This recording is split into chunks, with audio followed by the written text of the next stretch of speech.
All right, another big global issue that you've made a priority in your campaign is global warming. And I was researching on your website, I saw one interesting plank of your global warming plan was to encourage developing nations, not just developed countries, but developing nations, to curb their emissions and to curb their pollution. The immediate country that comes to mind is China. So, how do you actually work with a massive country like China? The economy is growing so rapidly that it is spitting a lot of pollution out into the air. But how do you work with a country like that to actually convince them to sign on to some kind of agreement? Well, I think to start with, America is not going to be able to get China to do anything until we first clean up our own house. I mean, we're the worst polluter on the planet. We're 4% of the world's population. We emit 25% of the world's greenhouse gases. China's right there with us. I mean, they're building more than one coal-fired power plant a week.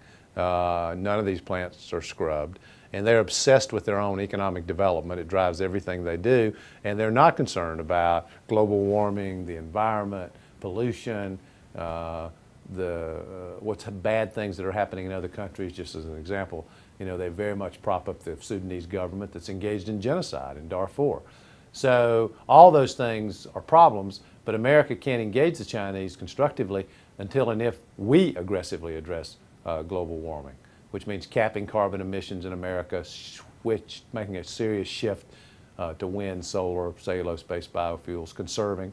I mean, I think all those things are crucial. And the way we get the Chinese on board is when America's doing the right thing instead of the bad thing. We're an example for good. And we also need to be developing the technology that will allow countries like China, for example, to capture carbon. I mean, one of the things that we have to invest in, I believe at least $1 billion, is the development and implementation of carbon sequestration technology.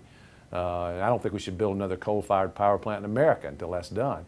But that kind of technology can be used in countries like China to help address global warming. All right, well, refocusing to a few domestic issues right now. You were one of the first candidates to come out with a healthcare plan. Many people said it was the most comprehensive plan of all the candidates. But I'm wondering specifically, especially for the average voter who doesn't have necessarily time or really even the ability to understand all the different complex parts of any given comprehensive healthcare plan, how do you quickly distinguish your healthcare plan from that of the other candidates? Well, mine is the healthcare plan that is truly universal. I mean, it covers everybody. It's required by law in my plan that every man and woman in America be covered. That's the biggest distinction. The second distinction is that it dramatically reduces healthcare costs.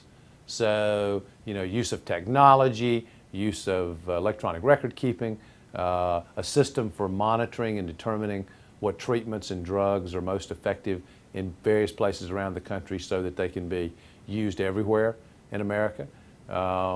And taking on drug companies and insurance companies in a way that dramatically reduce costs, like capping the amount that any insurance company can charge for profit and administration. I mean, those are things I think that make my plan viable, make it strong, and make it one that we can actually get passed into law. All right, another question. You ran in 2004, and you didn't win the primary, but you became the vice presidential nominee. But it seems to me that in order to win in 2008, you're going to have to get some people to vote for you this time who didn't vote for you last time in some of those primaries and caucuses. So why will people who didn't vote for you in 2004, why do you think they're going to vote for you now in 2008?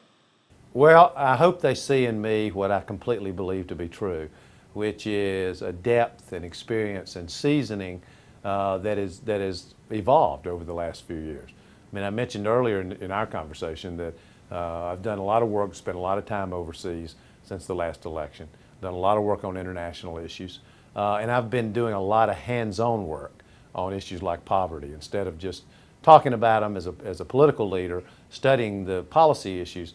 I mean, I've been all over this country helping organize thousands of workers into unions so that they can be lifted out of poverty.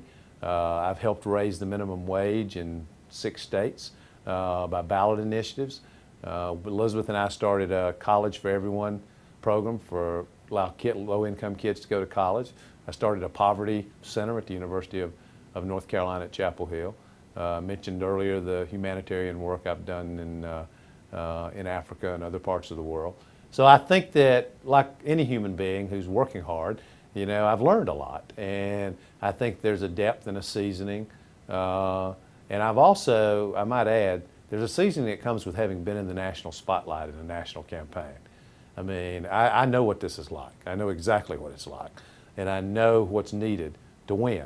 And our party needs to nominate a candidate who is sufficiently experienced and seasoned and prepared for this battle that they'll be successful.